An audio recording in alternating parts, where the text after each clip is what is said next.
Right. Well,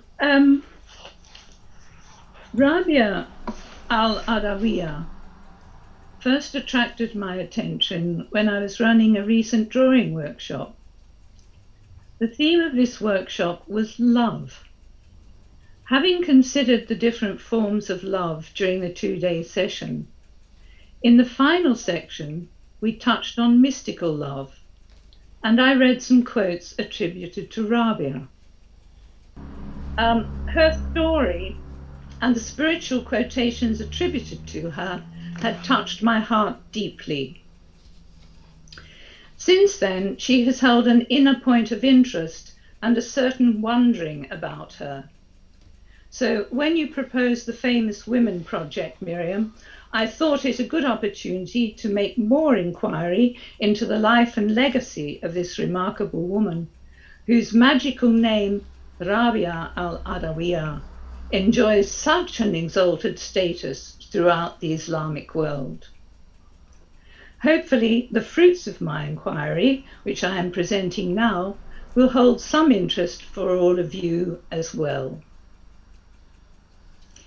In one of Mrs. Tweedy's lectures given in Berlin in June 1986, when asked why there are so few women saints, she responds, "There have been many women saints. The most well known was Rabia, and she was really a great woman." She continues, "There is a lovely story about Rabia. There was a wonderful sunset, and her servant came in and said, 'Rabia, there is a wonderful sunset. Come out and be filled with wonder.' And she answered, 'I do not need the sunset. In my meditation, I am filled with wonder at the maker of this wonderful sunset.'" And I end the quote. Rabia al-Adawiya is a figure shrouded in myth. Certainly, a woman by this name was born in Basra, Iraq in the 8th century, but her life remains recorded only in legends, stories, poems, and hagiographies, or religious biographies. The various depictions of her as a deeply spiritual ascetic, an existentialist rebel, and a romantic lover seem impossible to reconcile, and yet Rabia has transcended these narratives to become a global symbol of both Sufi and modern secular culture. Narratives concerning her abound. An internet search of the name Rabia of Basra may yield 180,000 entries. However, most of this mass of information is of little use, as it simply recycles information contained in a handful of key narratives that span a 1200-year period from the mid-9th century to the present day. After sourcing these key narratives, I set about reading and integrating more about Rabia in order to bring enrichment to my personal experience of this woman who had touched me so deeply.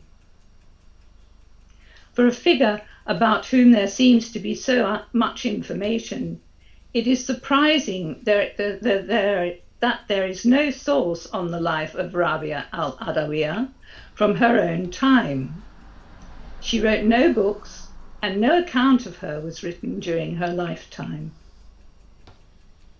Margaret Smith, in her book Rabia the Mystic and Her Fellow Saints in Islam, writes, "The sources from which information is to be derived about the life and teachings of Rabia give us evidence which at the best is fragmentary and in many cases unreliable, chiefly because her biographers lived at a considerable distance of time after her death, and legend has played at least as great a part as history in the account given of the story of her life.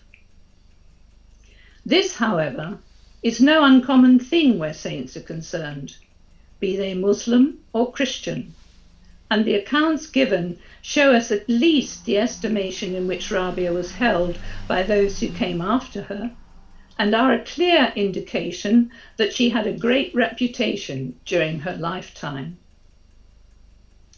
Belonging to the sects to which Muslim theologians commonly attributed little capacity for thought and less for religion, only a woman of outstanding character and gifts could have won a place among the greatest of Sufi teachers, renowned as much for her teaching as for the blameless sanctity of her life. A small point, but one of great significance, is that she is constantly referred to by later writers as Rabia, pure and simple, proving that both to the writers and to those for whom they wrote, she was a personality too well known to need further description. And I close the quote. Although Rabia was mentioned by a number of Muslim writers in the years when she was alive, and the 2 or 3 centuries following her death, the first version of her Vita or life story was not written until 400 years after the approximate date of her death. In the first quarter of the 13th century, Farid al-Din Attar's Memorial of the Saints was published. A chapter in this book was devoted to Rabia and became the most important single work for the development of the Rabia myth. The Vita that Attar outlines in his chapter on Rabia has become the source text for all subsequent versions of her life story. Because of the influence of Attar's work, no further major changes to the Rabia narrative would be made until the 20th century. It was such a wonder to discover that Attar's writing is so fundamental to the memory of this early Sufi woman mystic, for he is so well known to all of us as one of our spiritual ancestors. Indeed, The Conference of the Birds was the first book Mrs. Tweedy gave me to read when I first went to sit with her in the 1970s. Ravindra, in his book Living with the Eternal Truth, in answer to the question, what is eternal truth, cites the Conference of the Birds as presenting the mystery of absolute truth by narrating the spiritual journey to self-realization in the form of an allegory. Attar writes in ecstatic praise of Rabia in the Conference of the Birds, as well as including a number of passages concerning her. I quote, "No, she wasn't a single woman, but 100 men over, robed in the quintessence of pain from foot to face, immersed in the truth, effaced in the radiance of God, and liberated from all superfluous excess." He also praises her in his Memoirs of the Saints. That noble recluse who dwelled behind the cloisters of God's elect, a matron of sanctity beneath sincerity's veil, on fire with love, totally consumed with yearning, fervently enraptured by God's proximity, that apostle of Mary's purity, acknowledged by all men, was Rabia al-Adawiyah. God's mercy rest upon her. He has also written, Rabia was unique because in her relations with God and her knowledge of things divine, she had no equal. She was highly respected by all the great mystics of her time, and she was a decisive proof, that is, an unquestioned authority to her contemporaries. In the chapter devoted to Rabia in Muslim Saints and Mystics, translated by A.J. Arbery, Attar describes her birth and early life as follows.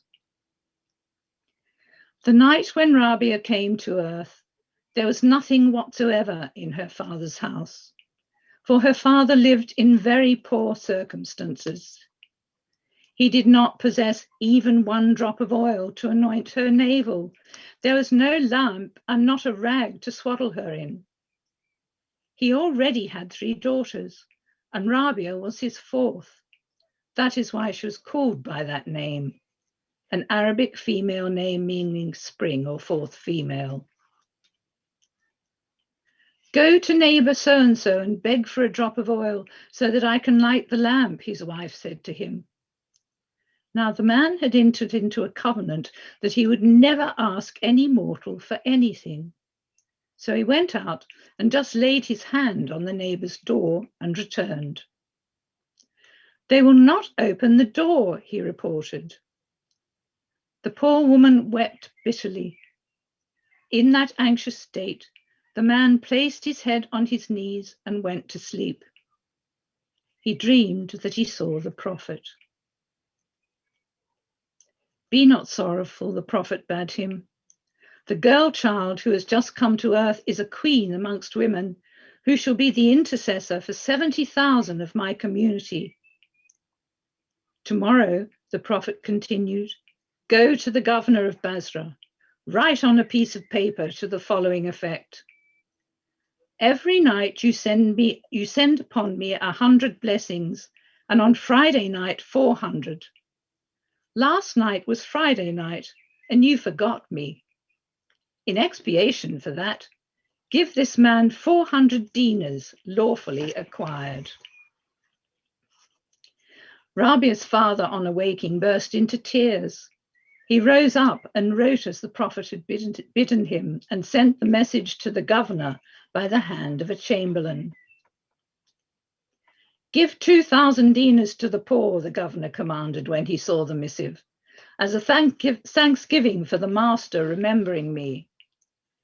Give 400 dinars also to the sheikh and tell him, I wish you to come to me so that I may see you, but I do not hold it proper for a man like you to come to me. I would rather come and rub my beard in your threshold. However, I adjure you by God, whatever you may need, pray let me know." The man took the gold and purchased all that was necessary.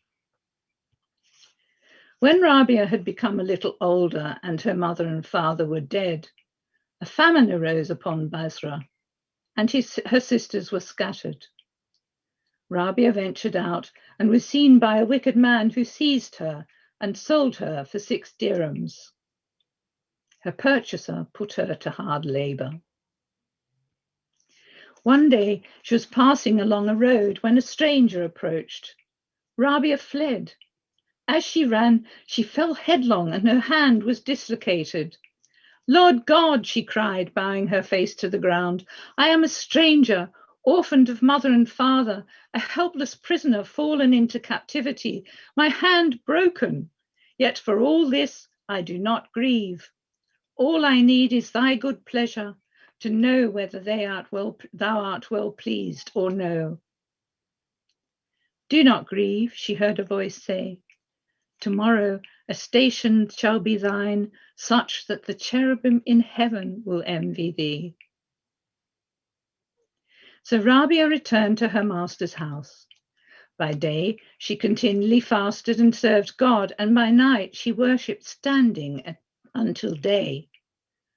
One night, her master awoke from sleep and, passing by her room, saw light shining from the crack beneath the door. He was filled with anger that she should be wasting the light he provided, and opened the door to see her bowing prostrate and praying, emanating a wondrous light which filled the whole house.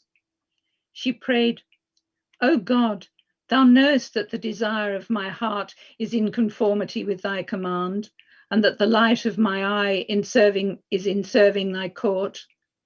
If the affair lay with me, I would not rest 1 hour from serving thee.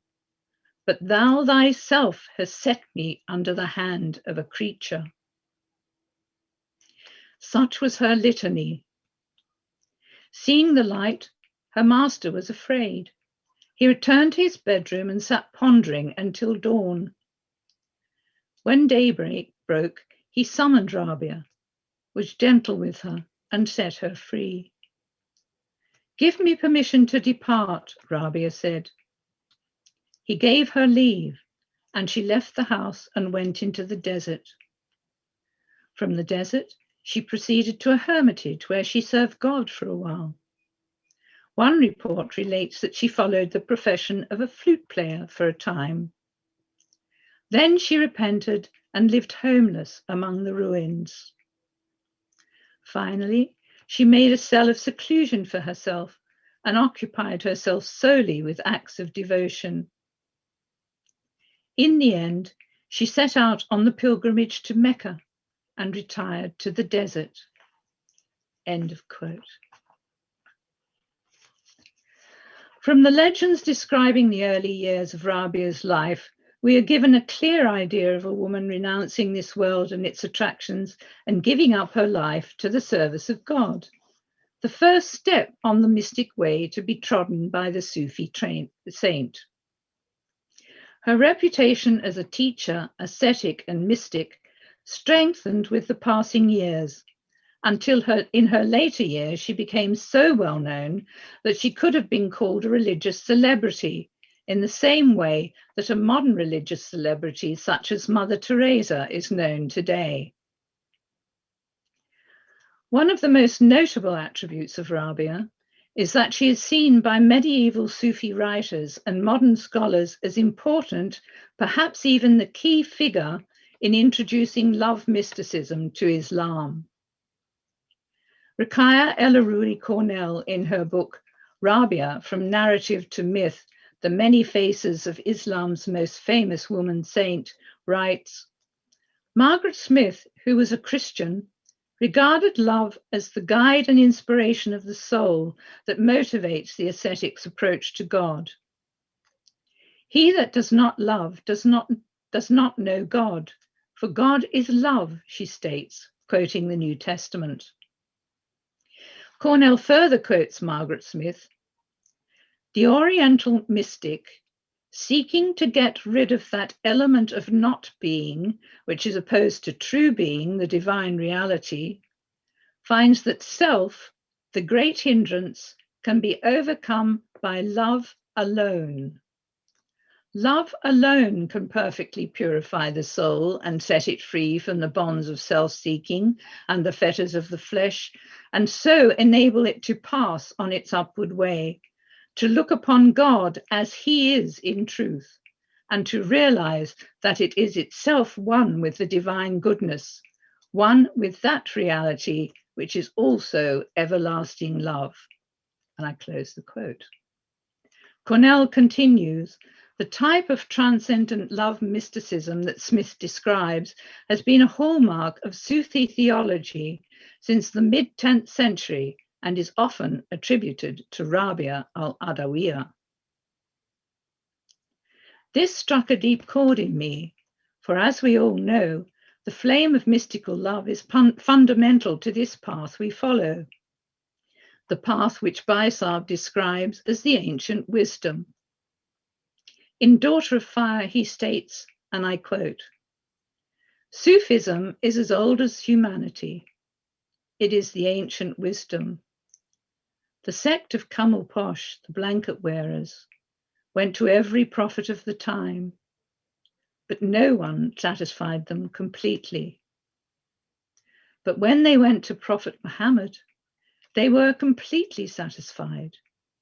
So they remained with him, because the doctrines of Islam, not the religion, the doctrines, I mean, are the highest, the most perfect teaching. There is only one Allah and nothing else beside it. The way it was presented was so perfect. End of quote. So it seems that somewhere in the developing myth of Rabia al-Adawiyya, she was instrumental in transmitting the truths of this ancient wisdom to Islam. There are numerous poems, anecdotes, and miracles attributed to Rabia, as there are stories and biographical legends concerning her life.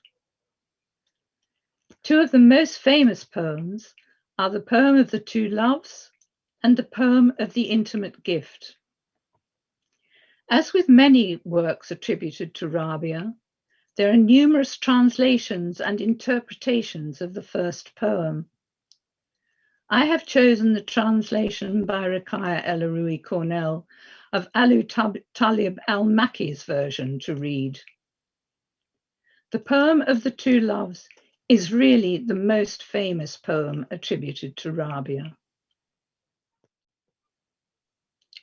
I love you with two loves, a passionate love and a love of which only you are worthy.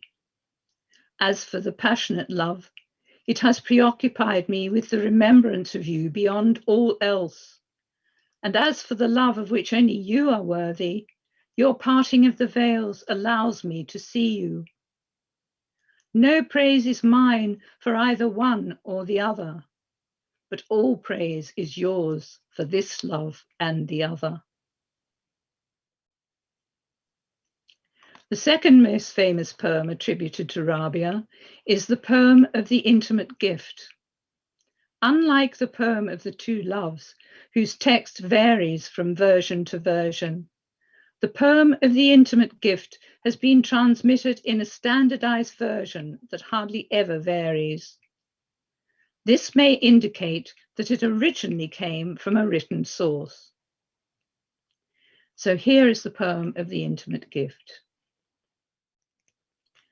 I have made you the one who speaks to me in the depths of my soul, but I made my body lawful for the one who desires to be with me. My body is my intimate gift to my worldly companion, but my heart's beloved is my true intimate in the depths of my soul. I would like to end with a short quote from the Laughing Man interviews, a series of interviews with Mrs. Tweedy conducted between 1985 and 1987, following the publication of Chasm and Fire, the original, very abridged version of her book. This short quote came towards the end of one of the interviews and is a response to a statement or question posed by the interviewer. Yet, the love in the heart of the devotee is really given by grace. Mrs. Tweedy responds, yes, it is given by grace. Rabia, the great Sufi woman, said it beautifully. A man once came to her and asked, if I repent of all my sins and look toward God, will God look toward me? Oh no, she said.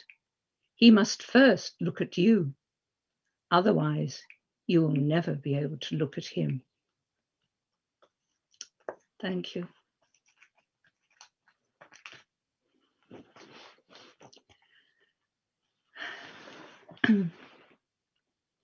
If anyone has any questions, you're welcome.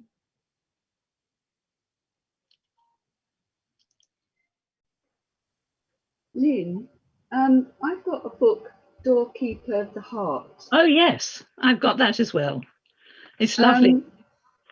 So what do you think, having done this research on her, do you think these are her words? Or you know, that, I mean, they're obviously attributed to her, but if the first writing about her happened 400 years after her death, where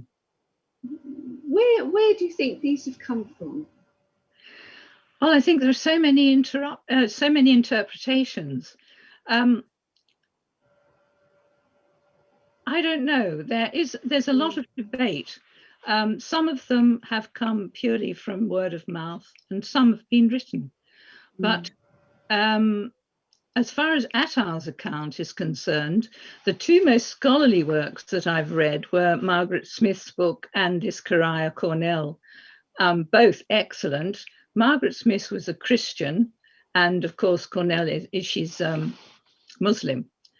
So Margaret Smith said that Attar must have written using manuscripts that have since been lost, but Iscariah Cornell claims that he made them up.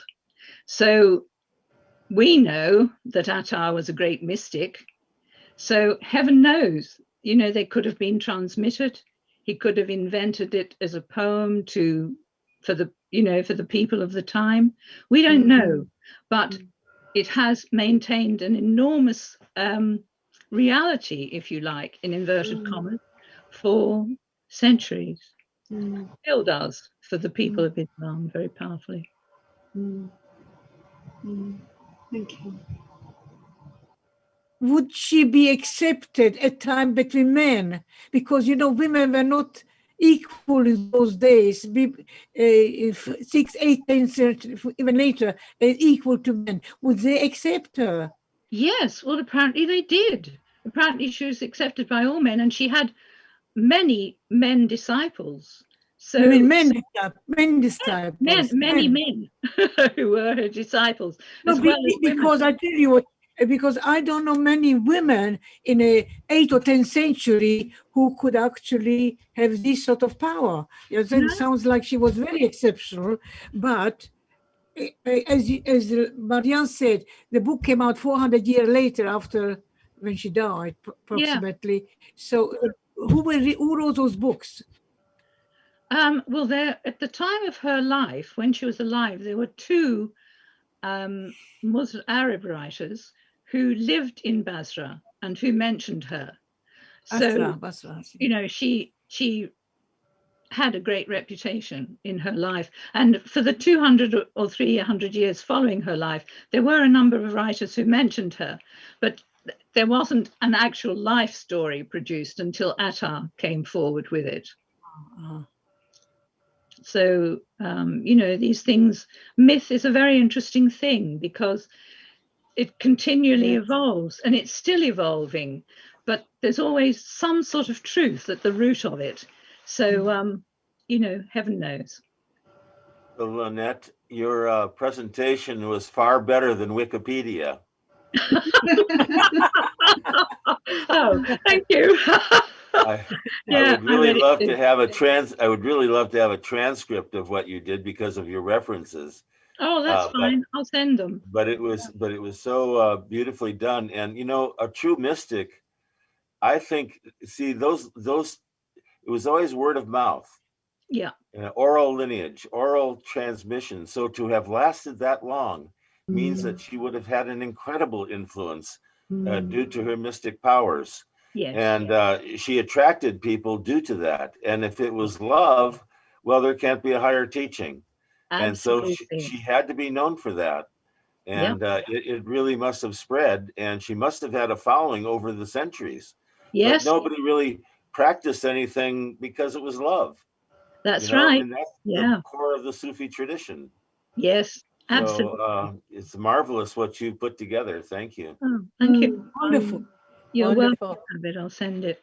I'm sure a lot of you have got this. Have you?